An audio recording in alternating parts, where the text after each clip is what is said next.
जय श्री कृष्ण। राधे राधे मित्रों आपका हमारे चैनल पर एक बार फिर से स्वागत है, जहां आप सुन रहे हैं श्रीमद् भगवद गीता की एक शानदार श्रृंखला जिसका नाम है भगवद गीता की सीख। मित्रों, आज के वीडियो में हम जानेंगे कि श्रीमद् भगवद गीता के दूसरे अध्याय से क्या सीखा जा सकता है, और वो भी बहुत ही सरल शब्दों में। मित्रों, श्रीमद् भगवद गीता का दूसरा अध्याय वास्तव में पूरी गीता का सारांश है, जिसमें भगवान श्री कृष्ण अर्जुन को कर्म योग, ज्ञान योग, सांख्य योग, बुद्धि योग और आत्मा का ज्ञान देते हैं। मित्रों, जो भी मनुष्य भगवद गीता के इस महान अध्याय को अच्छे से समझ जाता है तो समझिए उन्हें गीता का सारांश मालूम हो गया। तो चलिए मित्रों, अब आपका ज्यादा समय व्यर्थ नहीं करते हुए वीडियो शुरू करते हैं। श्रीमद् भगवद गीता अध्याय 2, सांख्य योग। जय श्री कृष्ण। दोस्तों, पहले अध्याय में आपने सुना कि किस प्रकार दुर्योधन की सेना में अपने रिश्तेदारों, गुरुजनों को देखकर अर्जुन के पैर कांपने लगे। युद्ध में अपने कुल के नाश का डर अर्जुन को सताने लगा और शोक से संतप्त हुआ मन वाला अर्जुन युद्ध भूमि में बाणों सहित धनुष को त्याग कर रथ के पिछले भाग में बैठ गया। अब श्री भगवान उसका उत्तर देंगे और इस अध्याय का नाम है सांख्य योग। अब यहाँ से शुरुआत होती है उस ज्ञान की जिसके लिए भगवद गीता दुनिया का सबसे महानतम ग्रंथ है और ज्ञान का भंडार माना जाता है। संजय धृतराष्ट्र से कहते हैं कि हे राजन, उस प्रकार करुणा से व्याप्त और आंसुओं से पूर्ण तथा व्याकुल नेत्रों वाले शोकयुक्त तो उस अर्जुन के प्रति भगवान मधुसूदन ने ये वचन कहा। अर्जुन दुख से घिरा हुआ है, आशा खत्म हो चुकी है, हिम्मत टूट चुकी है, और ऐसे में श्री कृष्ण उसे समझाना शुरू करते हैं। जहां युद्ध का वर्णन होना चाहिए था, वहां दुख और विषाद का माहौल है। अर्जुन की आंखों में आंसू है, मन में निराशा है। यह बहुत बड़ी हैरानी की बात थी। धृतराष्ट्र या संजय कोई भी इसकी आशा नहीं कर रहे थे। अर्जुन का दुख देखकर कृष्ण उत्तर देने के लिए तैयार होते हैं। दोस्तों, यही है गीता, अर्जुन या हम सब की शंका और ईश्वर या कृष्ण का ज्ञान। श्री भगवान बोले, हे अर्जुन, तू इस असमय में ये मोह किस हेतु से प्राप्त हुआ? क्योंकि ना तो यह श्रेष्ठ पुरुषों द्वारा आचरित है, ना स्वर्ग को देने वाला है और ना ही कीर्ति को बढ़ाने वाला है। युद्ध के समय ऐसी शंका, ये तो असमय है। दोस्तों, इस तरह अपने शत्रु के प्रति मोह दिखाने का काम अर्जुन जैसी योद्धा कैसी कर सकते हैं? अपने कर्म से अगर हम मुंह मोड़कर मोह या किसी और वजह से हताश होकर बैठ जाएं तो वो ठीक नहीं है। इससे कभी कोई लाभ नहीं होता। कृष्ण समझा रहे हैं, इसलिए हे अर्जुन, नपुंसकता को मत प्राप्त हो। तुम्हारे लिए यह उचित नहीं है। अगर तुम युद्ध में आया है तो युद्ध कर, ऐसे मत डर। तेरे जैसे धनुर्धर के लिए यह ठीक नहीं है। यह सही नहीं है कि इस तरह से मन की कमजोरी दिखाओ। दोस्तों, श्री कृष्ण यहाँ नपुंसकता का अर्थ शक्तिहीनता, कमजोर हो जाना, युद्ध से मुंह मोड़ लेने वाली बात कर रहे हैं। यानी कि जो धर्म कहता है उसके अनुसार कर्म तो जरूर करना चाहिए। स्वयं को कमजोर मानकर बात को छोड़ देना ये सही नहीं है। बुरे समय में अगर हमें भी आशंका सताए तो यही बात हमें याद रखनी चाहिए कि मन की दुर्बलता छोड़ हमें सिर्फ उस कर्म के बारे में सोचना चाहिए जो हम करने के लिए आए हैं। अर्जुन अपनी शंका के बारे में कहते हैं, हे मधुसूदन, मैं रणभूमि में किस प्रकार बाणों से भीष्म पितामह और द्रोणाचार्य के विरुद्ध युद्ध करूं, जिनसे मैंने सब कुछ सीखा है, जो मेरे लिए सबसे बड़े हैं, उन पर मैं कैसे बाण चला सकता हूं? दोस्तों, यहाँ पर अर्जुन का कहना है, उसका संशय है। असल में सुनने में गलत नहीं लगता। अर्जुन जिनकी पूजा करते हुए बड़े हुए हैं, अपने पितामह या गुरु पर वो बाण कैसे चला सकते हैं? लेकिन युद्ध का तो यही काम है। बाण शत्रु और अपने में भेद नहीं करता। जब वो चलता है तो प्राण लेने के इरादे से, जिसे करने में इस समय अर्जुन असफल हो रहे हैं। मित्रों, अर्जुन की दुविधा गलत नहीं लगती जब वो ऐसा कहते हैं कि इन महानुभाव गुरुजनों को ना मारकर मैं इस लोक में भिक्षा मांगकर खाना भी कल्याणकारक समझता हूं। यहां पर अर्जुन कहते हैं कि गुरुजनों को मारकर इस दुनिया में किसी भी तरह का लाभ ले लूं तो उसका क्या मतलब है? अपने इन लोगों को मारकर उससे अर्थ और भोग, धन धान्य, ऐश्वर्य, ये सब तो मैं प्राप्त कर लूंगा, परंतु ऐसे भोगों से क्या प्राप्त होगा? दोस्तों, अर्जुन ही नहीं, दुनिया में न जाने कितने लोग ऐसे होते हैं जिन्हें लगता है कि परिवार भी ना छूटे और मोक्ष भी प्राप्त हो जाए, परंतु ये तो संभव नहीं। अर्जुन कहते हैं, हम ये भी नहीं जानते कि हमारे लिए युद्ध करना और ना करना, इन दोनों में से कौन सा श्रेष्ठ है, अथवा ये भी नहीं जानते कि उन्हें हम जीतेंगे या हमको वे जीतेंगे। और जिनको मारकर हम जीना भी नहीं चाहते, वे ही हमारे आत्मीय धृतराष्ट्र के पुत्र हमारे मुकाबले में हमारे सामने हैं। भविष्य में क्या होगा ये तो कोई भी नहीं जानता। विधि ने क्या विधान लिखा है उसके बारे में किसी को नहीं पता, लेकिन वर्तमान में हम जो करना चाहते हैं उसका निर्णय हमारे हाथ में होता है। हमारे कर्म सिर्फ और सिर्फ हमारे ही हाथ में है। तो क्या युद्ध जीतने के लिए अपनों को मारना ठीक है? अपने कर्म को पूरा करने के लिए हमें किस सीमा तक जाना चाहिए और किस सीमा को पार करना चाहिए? अर्जुन आगे कहते हैं, हे मधुसूदन, इसीलिए मैं आपसे पूछता हूँ कि जो साधन निश्चित कल्याणकारक हो वो मेरे लिए कहिए, क्योंकि हे प्रभु मैं आपका शिष्य हूँ, इसलिए मुझको शिक्षा दीजिए। दोस्तों, कमजोर क्षणों में हम डर जाते हैं, जिससे दुविधा का भाव हमारे अंदर आता है। अर्जुन ये मान रहे हैं कि वो दुविधा में है, कायरता का दोष वो अपने ऊपर ले रहे हैं, और तभी तो वो कहते हैं कि श्री कृष्ण मैं आपका छात्र हूँ, मुझे बताइए कि क्या सही है। दुविधा के समय गुरु ही एकमात्र सहारा होता है मित्रों, और गुरु के सामने कुछ भी छुपाना नहीं चाहिए। खुलकर अपने हृदय की बात, अपना भय, अपनी शंका सब कुछ सामने रख देना चाहिए। अगर ऐसा करेंगे तभी तो आपको मार्गदर्शन मिलेगा। अर्जुन आगे कहते हैं, जीतने पर उसे जमीन मिल जाएगी, धन धान्य मिलेगा, नाम होगा, लेकिन इन सब के मिलने के बाद उनका ये दुख कम नहीं होगा जो उन्हें अभी महसूस हो रहा है। यही बात है दोस्तों, जब अपनों का दुख सताता है तो किसी भी तरह का लाभ आराम नहीं देता। और उससे भी बड़ी बात, अगर आप शोक में हैं, दुख में हैं, तो जब तक उस दुख को दूर नहीं करेंगे, उसकी वजह नहीं ढूंढ लेंगे, उसका उपाय नहीं ढूंढ लेंगे, दुनिया का कोई भी सुख आपको आराम नहीं दे पाएगा। संजय धृतराष्ट्र को बोलते हैं, हे राजन, निद्रा को जीतने वाले अर्जुन अंतर्यामी श्री कृष्ण महाराज को फिर से कहते हैं, मैं युद्ध नहीं करूंगा, ये स्पष्ट कहकर चुप हो जाते हैं। यानी निद्रा हमारी प्राकृतिक अवस्था है, इस पर दुनिया में कोई भी विजय नहीं पाया है। लेकिन अर्जुन को ऐसा महान माना जाता था कि उसने निद्रा पर भी विजय प्राप्त कर ली थी। और वही अर्जुन निद्रा तो नहीं, अपने मोह, अपने डर और दुख से हारता हुआ दिख रहा है। किस समय कौन सी दुर्बलता हम पर हावी हो जाए और कब हम उससे हार मान लें, ये कहना बड़ा मुश्किल है। जब अर्जुन के साथ ऐसा हुआ है दोस्तों, तो हमारे साथ भी हो सकता है। लेकिन अर्जुन उस दुर्बलता को जीतकर आगे बढ़ा था, और इसी तरह हमें भी आगे बढ़ना होगा। धृतराष्ट्र की उत्सुकता बढ़ रही है। स्वाभाविक है कि एक पिता होने के नाते धृतराष्ट्र किसको जिताना चाहते थे, ये तो कहने की आवश्यकता नहीं है। वो युद्ध में भाग नहीं ले सकते थे, लेकिन युद्ध की एक एक बात को जानना चाहते थे। संजय बताते हैं कि हे भरतवंशी धृतराष्ट्र, दोनों सेनाओं के बीच में शोक करते हुए अर्जुन है, और उसके सामने अंतर्यामी श्री कृष्ण है, जो अर्जुन को हंसते हुए ये वचन बोल रहे हैं। एक तरफ रोता हुआ, कमजोर, डरा हुआ बालक जैसे कि अर्जुन, और दूसरी तरफ त्रिकालदर्शी श्री कृष्ण है। शायद कृष्ण को इसीलिए छलिया भी कहा जाता था। रोते हुए के सामने इस तरह से कौन हंसता है? और कृष्ण हंस रहे थे, क्योंकि उन्हें वो पता था जो कि किसी को नहीं पता। श्री कृष्ण का गीता ज्ञान अब यहां से आरंभ हो रहा है मित्रों। श्री भगवान बोले, हे अर्जुन, तू ना शोक करने योग्य मनुष्यों के लिए शोक करता है और पंडितों जैसे वचनों को कहता है, परंतु जिनके प्राण चले गए हैं उनके लिए, और जिनके प्राण अभी नहीं गए हैं उनके लिए भी पंडित जन शोक नहीं करते। कृष्ण का ज्ञान अंतिम सत्य है। वो अर्जुन से कहते हैं कि तुम पंडितों की तरह बातें भी नहीं कर रहे और ना तुम ज्ञानियों की तरह बातें कर रहे हो। जो पंडित और जो ज्ञानी होते हैं वो किसी के जीवित रहने पर या जीवित ना रहने पर भी शोक नहीं करते, अर्थात इस दुनिया में किसी भी बात का शोक नहीं करना चाहिए। हे अर्जुन, ना तो ऐसा ही है कि मैं किसी काल में नहीं था, तू नहीं था, अथवा ये राजा लोग नहीं थे, और ना ही ऐसा ही है कि इससे आगे हम सब नहीं रहेंगे। ऐसा कोई समय नहीं था अर्जुन, जब अर्जुन नहीं था, कृष्ण नहीं था, बाकी के राजा लोग नहीं थे। हम आते हैं और जाते हैं, फिर से आते हैं, समय का खेल चलता रहता है। कृष्ण जीवन का खेल समझाते हुए कहते हैं, जिस प्रकार जीवात्मा की इस देह में बालकपन, जवानी और वृद्धावस्था होती है, वैसे ही मरने के बाद नए शरीर की प्राप्ति होती है। उस विषय में धीर पुरुष मोहित नहीं होता। हमारी आत्मा तो वही रहती है, लेकिन शरीर बचपन से बुढ़ापे तक बदलती है। वैसे ही नए जन्म में नया शरीर मिलता है। दोस्तों, कृष्ण कहते हैं कि बदलाव प्रकृति का नियम है। जो अभी है वो अगले पल बदल चुका है। आपको चाहे वो दिखे या ना दिखे, आप उसे महसूस करें या ना करें, जब बदलाव नियम है, ऐसे नियम के लिए फिर दुखी क्यों होना? जो नहीं बदलता है उसे कहते हैं आत्मा। आत्मा की इस परिभाषा को ध्यान से समझ लीजिए। शरीर बदलता है मित्रों, आत्मा कभी नहीं बदलती। हे कुंती पुत्र, सर्दी, गर्मी और सुख दुख को देने वाले इंद्रियों और विषयों के संयोग तो उत्पत्ति, विनाशशील और अनित्य हैं। इसलिए हे भारत, तू उनको सहन कर। जिन्हें हमारी इंद्रियां महसूस करती हैं वो सर्दी, गर्मी और सुख दुख आते जाते रहते हैं, हमेशा नहीं रहते। लेकिन ये सब हमारे शरीर से जुड़ी बातें हैं जो खत्म होने वाली हैं। परंतु जो खत्म नहीं होता उसे कहते हैं आत्मा।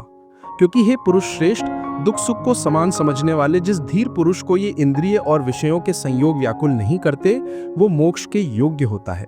सुख दुख जो बराबर समझे, दोनों हालत में एक जैसा रहे, वही जीवन में आगे बढ़ता है। जितनी भी आपकी आयु हो, जीवन में जरा पीछे मुड़कर देखिए ना, न जाने कितनी बार आप सुख दुख से बीते होंगे। कभी बेतहाशा खुशी हुई होगी, किसी के जाने या बेहद बड़े नुकसान पर शायद आप फूट फूट कर रोए भी होंगे, और आगे आने वाले जीवन में भी ऐसा होता ही रहेगा। ज्ञानी इस बात को जानते हैं कि ऐसे सुख दुख तो आते जाते रहते हैं, एक ही भाव कभी रुककर नहीं रहता। श्री कृष्ण कहते हैं कि असत वस्तु की सत्ता नहीं है और सत का अभाव नहीं है। इस प्रकार इन दोनों का ही तत्व ज्ञानी पुरुषों द्वारा देखा गया है। दोस्तों, जो झूठ है उसका कोई मूल्य नहीं है, मूल्य सिर्फ सच का ही है। समझदार लोग इस बात को समझते हैं। जिसका आना जाना लगा रहे उसके लिए कोई क्या शोक करे। सुख गया तो दुख दरवाजे पर आने के लिए बिल्कुल तैयार खड़ा है। एक के लिए दुख करेंगे तो आने वाली अच्छी खबर के लिए जल्द खुश भी होना पड़ेगा। लेकिन अगर आप ज्ञान को समझें तो पाएंगे कि ये दोनों भाव झूठे हैं, इनका कोई मूल्य नहीं है।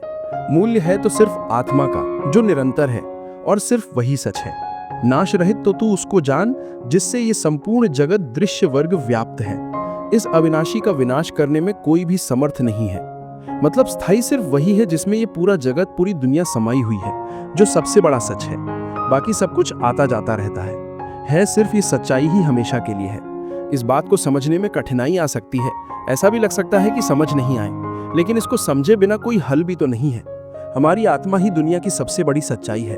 यही आत्मा हमारे भीतर है, और जब ये आत्मा बाहर है तो पूरी दुनिया जो हमें दिखती है ना, वो भी इसी में समाई हुई है। सबसे बड़ी सच्चाई है हमारी आत्मा, जो मरती नहीं। बाकी सब कुछ हमारा शरीर या हमारे भाव हैं जो मर जाते हैं। कृष्ण कहते हैं कि हे भारतवंशी अर्जुन, तू युद्ध कर, क्योंकि ये आत्मा अमर है, इसका मरना संभव नहीं है। इसीलिए इसे सबसे बड़ी सच्चाई कहा गया है। महापुरुष इसी ज्ञान, इसी आत्मा को समझने में अपना पूरा जीवन संन्यास में, समाधि में, ध्यान में बिता देते हैं। कृष्ण का कहना है कि शरीर नाशवान है और आत्मा अमर है, और वही सच्चाई है। तो शोक किस बात का करना? जो इस आत्मा को मारने वाला समझता है तथा जो इसको मरा हुआ मानता है, वे दोनों ही सच्चाई को नहीं जानते। क्योंकि ये आत्मा वास्तव में ना तो किसी को मारता है और ना किसी के द्वारा मारा जाता है। अर्थात आत्मा सिर्फ होती है, उसका होना ही सच है, बाकी कुछ भी नहीं। ये तो अज्ञान ही है जो हमें ये सोचने पर मजबूर करता है कि हमने किसी को मार दिया या हम मार देंगे। लोग अपने अहंकार में ऐसा समझते हैं कि वे बहुत कुछ कर सकते हैं या बहुत कुछ कर चुके हैं। ये सिर्फ वो उनका अज्ञानता है। कृष्ण आगे समझाते हैं कि ये आत्मा किसी काल में भी ना तो जन्मता है और ना मरता ही है, तथा ना ये उत्पन्न होकर फिर होने वाला ही है, क्योंकि ये अजन्मा, नित्य, सनातन और पुरातन है। शरीर के मारे जाने पर भी ये नहीं मारा जाता। आत्मा हमेशा रहती है, हर काल में। बाकी सब कुछ आता है और जाता है। आत्मा कल, आज और भविष्य में भी हमेशा रहेगी। गीता की सबसे गंभीर बात का ये मूल है दोस्तों। जब कुछ नहीं था तो आत्मा थी, जब कुछ नहीं होगा तो भी आत्मा होगी। आत्मा को छोड़ बाकी सब बदलेगा, आएगा और जाएगा। हे पृथापुत्र अर्जुन, जो पुरुष इस आत्मा को नाश रहित, नित्य, अजन्मा और अव्यय जानता है, वह पुरुष कैसे किसको मरवाता है और कैसे किसको मारता है। जो इस बात को समझता है कि आत्मा ही सबसे बड़ा सच है, वो किसी को कैसे मार सकता है या कैसे मरवा सकता है। इस बात को समझने का मतलब है कि ब्रह्म रूपी सच को समझना, ब्रह्म को समझना। सच से अधिक हम झूठ को महत्व देते हैं। आत्मा से अधिक हम पार्थिव शरीर को, पार्थिव शरीर जो मिट्टी से बना है और अग्नि में जलकर उसी में मिल जाएगा और फिर से मिट्टी हो जाएगा। महत्व हमें देना है अपनी आत्मा को, जो हमेशा थी और हमेशा रहेगी। जैसे मनुष्य पुराने वस्त्रों को त्याग कर दूसरे नए वस्त्रों को ग्रहण करता है, वैसे ही जीवात्मा पुराने शरीरों को त्याग कर दूसरे नए शरीरों को प्राप्त होता है। मतलब आत्मा को छोड़ बाकी सब कुछ बदलता है, एकदम वैसे ही जैसे हम कपड़े बदलते हैं। पुराने कपड़े के फट जाने पर, उसके धागे अलग होने पर उसे छोड़ दिया जाता है। वैसे ही अलग अलग कारण से जब मृत्यु होती है और शरीर रहने लायक नहीं रहता, तब आत्मा उसे छोड़कर दूसरे नए घर में चली जाती है। शरीर की आयु होती है परंतु आत्मा की नहीं। जब देह की आयु पूरी हो जाती है तो उसकी सांसें रुक जाती हैं और आत्मा अपने इस घर को छोड़कर दूसरे नए घर को जाती है। इस आत्मा को शस्त्र नहीं काट सकते, इसको आग नहीं जला सकती, इसको जल नहीं गला सकता और वायु सुखा नहीं सकती। आत्मा कोई वस्तु नहीं कि कट जाए, जल जाए या सूख जाए। आत्मा के इसी स्वरूप को कृष्ण समझा रहे हैं। जैसे कपड़ा फटता है, गल जाता है, उसी तरह से आत्मा को कोई वस्तु समझना भूल होगी। उस आत्मा को अपनी इस दुनिया की किसी चीज से मत तौलिए। आत्मा किसी के भी जैसी नहीं, उसका कोई दूसरा उदाहरण संभव ही नहीं है। आत्मा अपने आप में विरली और अनूठी है। ये हमसे पहले भी थी और आगे भी रहेगी। यह आत्मा अछेद्य है, इसे छेदा नहीं जा सकता। यह आत्मा अदाह है, इसे जलाया नहीं जा सकता। यह आत्मा अक्लेद्य है, अर्थात गीला भी नहीं किया जा सकता। और निसंदेह अशोष्य है, मतलब इसे सुखाया भी नहीं जा सकता। तथा यह आत्मा नित्य, सर्वव्यापी, अचल स्थिर रहने वाला और सनातन है।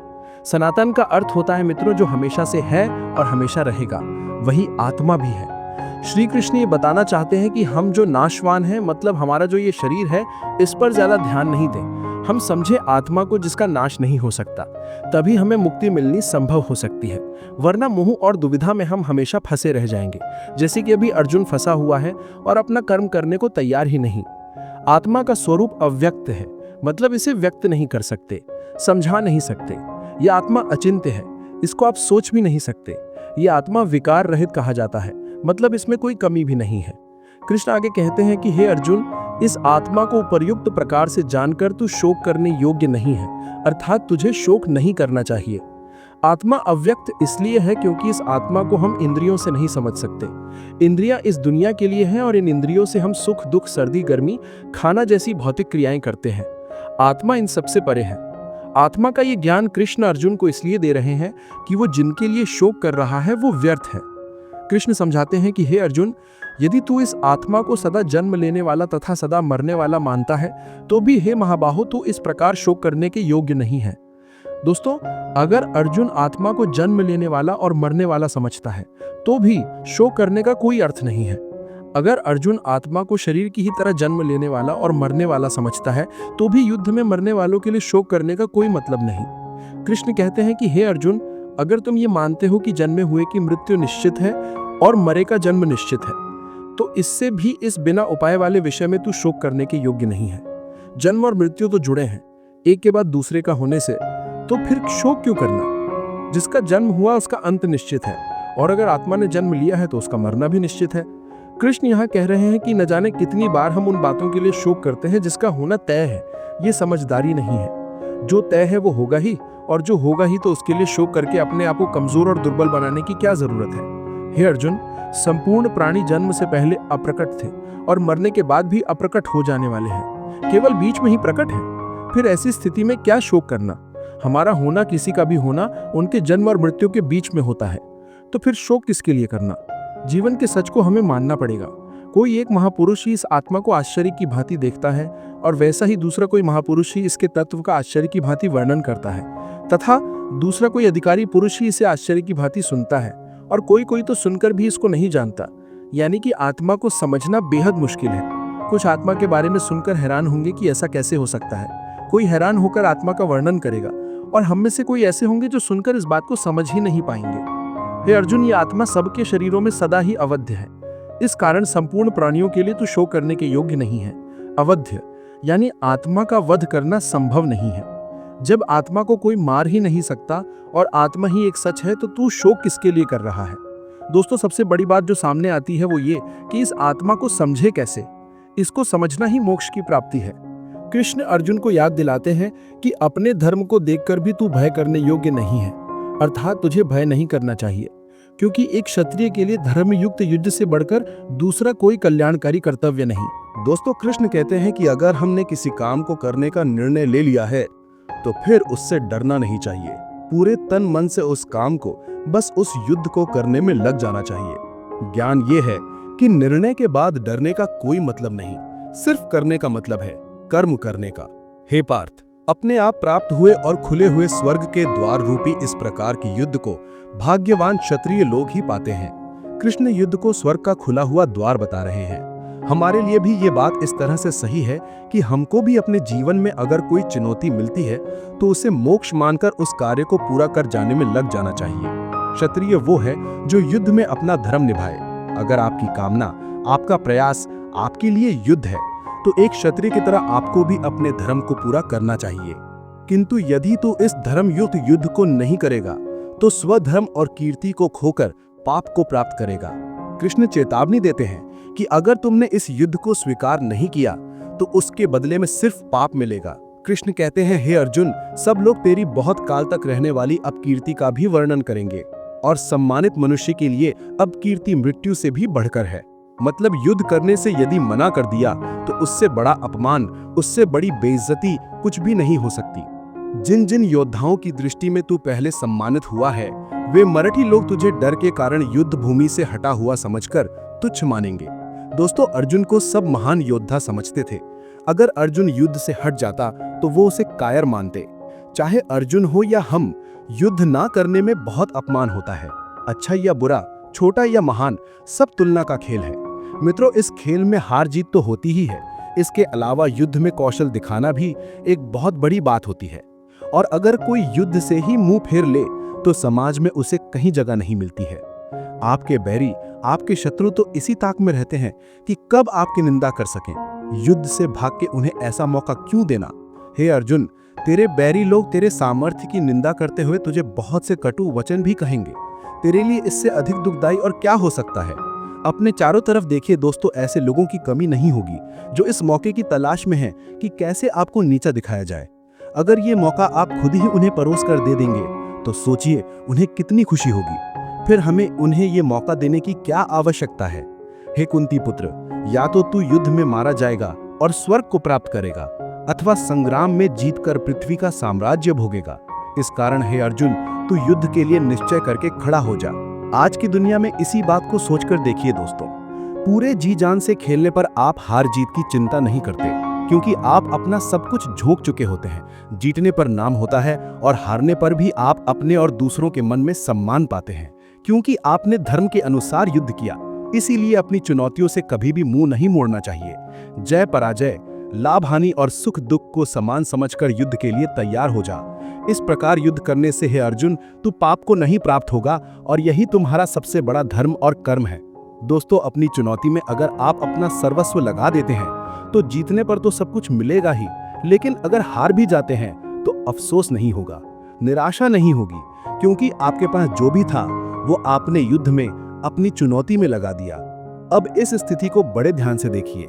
युद्ध में अपना सब कुछ लगाने पर हार जीत में अंतर कम हो जाता है, और यही तो श्री कृष्ण भी कह रहे हैं कि सुख और दुख को एक जैसा समझें और बस युद्ध में लग जाएं। अच्छा बुरा सबको एक जैसा समझकर बस अपने काम, अपनी चुनौती में लग जाएं। हे पार्थ, ये बुद्धि तेरे लिए ज्ञान योग के विषय में कही गई, और अब तू इसको निष्काम कर्म योग के विषय में सुन। दोस्तों, अब कृष्ण कर्म योग के बारे में बता रहे हैं, जिससे कर्मों के बंधन को तोड़ा जा सके, नष्ट किया जा सके।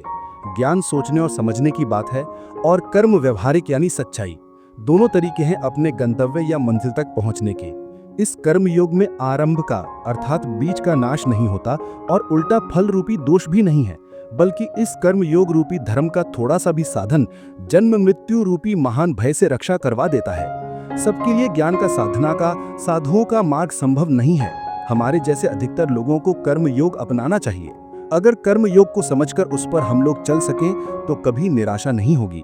अगर इस कर्म योग को हम थोड़ा सा भी समझ लें तो जन्म और मृत्यु के डर से हमेशा के लिए बच सकते हैं। श्री कृष्ण कहते हैं, कर्म योग का कभी नाश नहीं होता। इसके संस्कार साधक के अंतःकरण में स्थित हो जाते हैं, और वे साधक को दूसरे जन्म में पुनः साधन में लगा देते हैं। निष्काम भाव से किए गए कर्मों का विपरीत परिणाम भी नहीं होता है, और ऐसा साधक भगवान को प्राप्त हो जाता है। हे अर्जुन, इस कर्म योग में निश्चय आत्मिका बुद्धि एक ही होती है, किंतु अस्थिर विचार वाले विवेकहीन सकाम मनुष्यों की बुद्धियां निश्चय ही बहुत भेदों वाली और अनंत होती हैं। जब फैसला लेना हो तो बुद्धि एक ही होती है, लेकिन जहां सोच की, फैसले की, निर्णय की कमी हो वहां कई बुद्धि काम करती है। यहाँ अनिश्चितता के बारे में कहा गया है दोस्तों। जब आप फैसला नहीं ले पाते हैं तो ना जाने कई दिशाओं में आपका ध्यान, आपकी बुद्धि जाती है, लेकिन अगर आप निर्णय करने की सोच लें तो उसके बाद सिर्फ उस काम को करने का ही प्रण होता है। हे अर्जुन, जो भोगों में तन्मय हो रहे हैं, जो कर्म फल के प्रशंसक वेद वाक्यों में ही प्रीति रखते हैं, जिनकी बुद्धि में स्वर्ग ही परम प्राप्य वस्तु है और जिसके लिए स्वर्ग से बढ़कर दूसरी कोई वस्तु नहीं है, यानी ऐसे लोग जो कर्म के बदले में होने वाले सिर्फ फल या लाभ की बात करते हैं, तो वो कर्म नहीं स्वार्थ बन जाता है, उसे कर्म नहीं कह सकते। जो लोग ऐसा करते हैं उन्हें श्री कृष्ण कर्म फल का प्रशंसक बता रहे हैं। आप अकर्म होने से बचिए। हे अर्जुन, जो अज्ञानी लोग सिर्फ दिखाऊ शोभा युक्त वाणी को कहते हैं वो ढोंगी होते हैं। वह कहते बहुत कुछ हैं लेकिन करते बहुत कम हैं। ऐसे लोगों से बचकर रहना चाहिए जो कर्म की बातें सिर्फ भोग और ऐश्वर्य के लिए करते हैं, जिनका ध्येय सिर्फ भोग और ऐश्वर्य है। उन पुरुषों की परमात्मा में निश्चय आचा होती है। इनके नकारात्मक रवैये से, इनकी बातों से आप समझ जाएंगे कि काम में इनकी कोई रुचि नहीं है। उस काम का फल भोगने में इसको बहुत रुचि है। हे अर्जुन, वेदों के कर्म कांड हमारी प्रकृति के 3 गुणों से जुड़े हैं, इसलिए तू उन भोगों एवं उनके साधनों में आसक्तिहीन, हर्ष शोका आदि द्वंद से रहित, योग और क्षेम को ना चाहने वाला और स्वाधीन अंतकरण वाला हो। यहाँ श्री भगवान कहते हैं वेद भी सिर्फ 3 गुणों में समाप्त हो जाते हैं, उससे आगे वे भी नहीं जानते। उससे आगे है कर्म योग। श्री भगवान का कहना है कि कर्म करो लेकिन उससे आसक्ति मत रखो। बेहद बड़े जलाशय के प्राप्त हो जाने पर छोटे जलाशय में मनुष्य का जितना प्रयोजन रहता है, उसी तरह से जिसने ब्रह्म तत्व को समझ लिया तब उसके लिए वेदों की कोई आवश्यकता नहीं रह जाती है। मित्रों, सिर्फ वेदों से ही आपको सफलता मिले ऐसा सोचना गलत है। कर्म योग तो उस बड़े तालाब की तरह है कि अगर ये मिल गया तो छोटे तालाब की आवश्यकता आपको क्यों रहेगी। कर्म का खेल इतना बड़ा है कि उसके आगे सारे ज्ञान छोटे पड़ जाते हैं।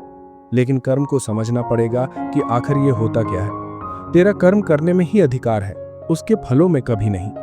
इसलिए तू कर्मों के फल के लिए काम मत कर, लेकिन ऐसा भी ना हो कि तू काम ही मत कर। कर्म करना है लेकिन फल के लिए नहीं। मित्रों, गीता के सबसे लोकप्रिय श्लोक में श्लोक की गिनती होती है। कर्म करना है लेकिन फल के लिए नहीं, उसे अपना धर्म और अपना कर्तव्य समझकर करना है। कृष्ण योग को और समझा रहे हैं। हे धनंजय, तू आसक्ति को त्याग कर तथा सिद्धि और असिद्धि में समान बुद्धि वाला होकर योग में स्थित हुए कर्तव्य कर्मों को कर।